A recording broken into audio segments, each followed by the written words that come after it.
Hey everyone, I'm Karishma Karer and welcome to the Hour Markers. Today we're marking the hours with a renowned restaurateur, a chef, a watch collector, obviously, and someone that I have known for a very, very long time, Jay. So, hi Jay, and welcome to the Hour Markers. My God, how long has it been?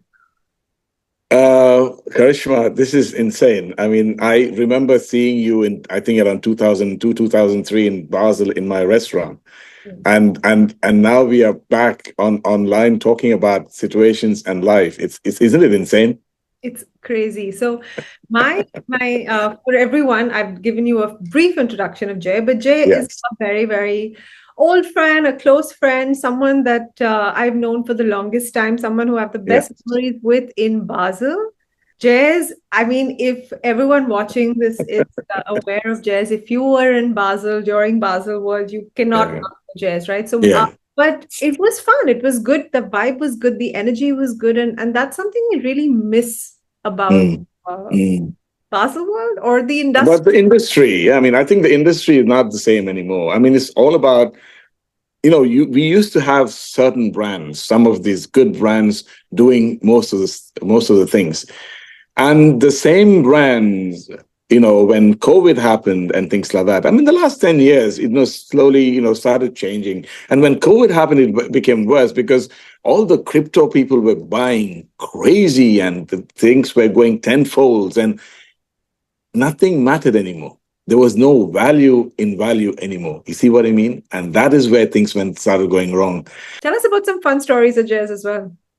So when I started off with Jay's, and nobody knew me much. We I was one of the restaurants, but I think what happened was some people from the industry started coming to me, and then they started talking about me. I mean, for example, you guys came in and you started talking about me, and then a lot of people came in because of the same thing with Art Basel. So one of the things, like I was standing outside with some of my friends, smoking a cigar, and I was wearing, I had got this beautiful Hublot. I don't know if you remember that. The Ice Bang, You yeah. know, yes, the Ice Bang, and I was wearing that. And Jean-Claude Biver, I saw him passing by to. He always goes to this restaurant called Chez Donati, and on the way back, I was standing outside smoking a cigar. So he crossed the road and comes to me and says, "Hey, who owns this place? I always see a lot of things happening here." I said, "Me, I'm the chef owner of the place," and he was like, "Oh my God, that is amazing." And then I told him, you're the big guy of this game, but I'm wearing one of your watches. And I showed him the Ice Bank. He was like, "Oh my goodness." He was going crazy. He said, "Jay, as soon as I go back after the Basel World, I'm going to send you a handwritten warranty for 20 years from me to you." Say that said, 2 years ago, before the thing went off, the what do you call that, the warranty, I sent this one for repairs. They changed the movement, they changed the case, they changed everything. They gave me a new watch, literally. Then, so anyways, all of these people sitting and talking to each other, and as if it was the most normal thing to do. I Mm. mean, this and laughing, fun stories. The Bethune, what was his name again? I don't. Huh? Pierre Jacques. Pierre Jacques. He used Yeah. to come before the show started and say, "You bring me luck." And they were like, I mean, this is like family for me, and this is how things work, Yeah. you No, that's know. very true.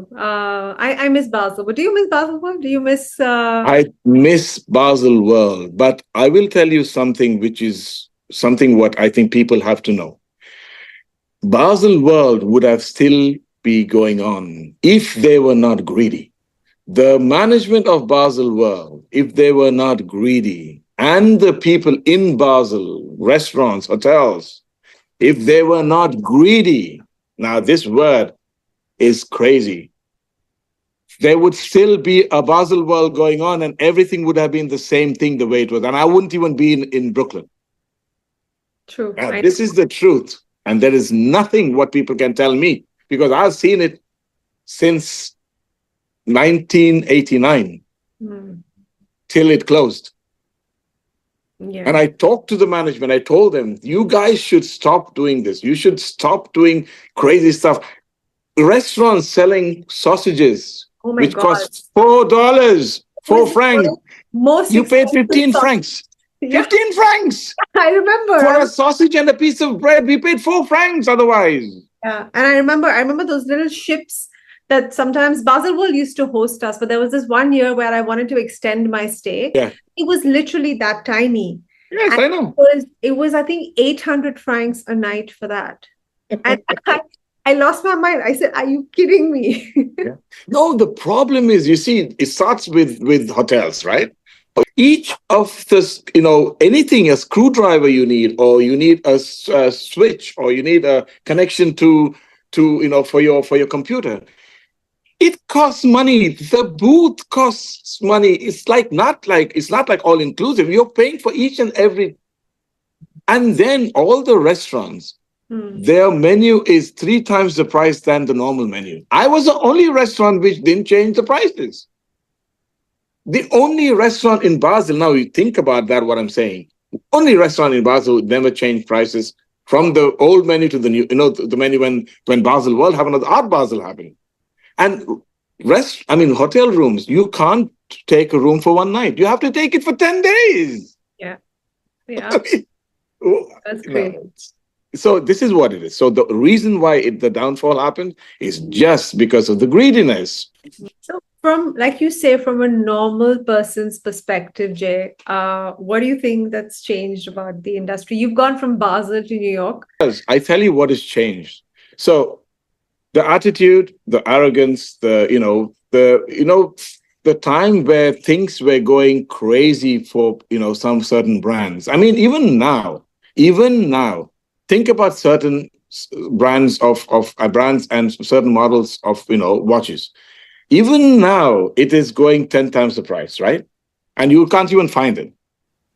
There are certain brands came out with a new model, which is okay. I'm not not too crazy about it. It's okay, but it is off the shelves. Yeah, it has nothing to. It is just the arrogance, the attitude, and knowing that you can do what you want to do, and that is where the problem starts.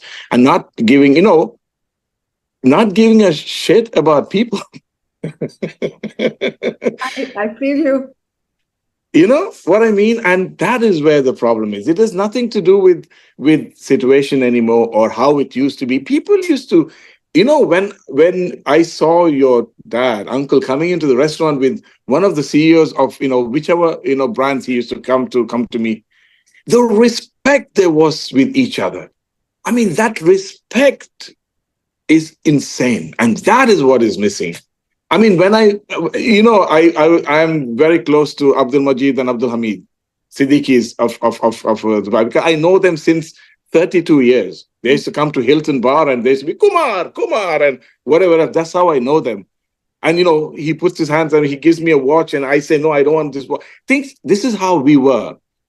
And when I see Majid or Hamid, they still look at me. I mean, I pass by them sometimes in a Dubai mall in Dubai, for example.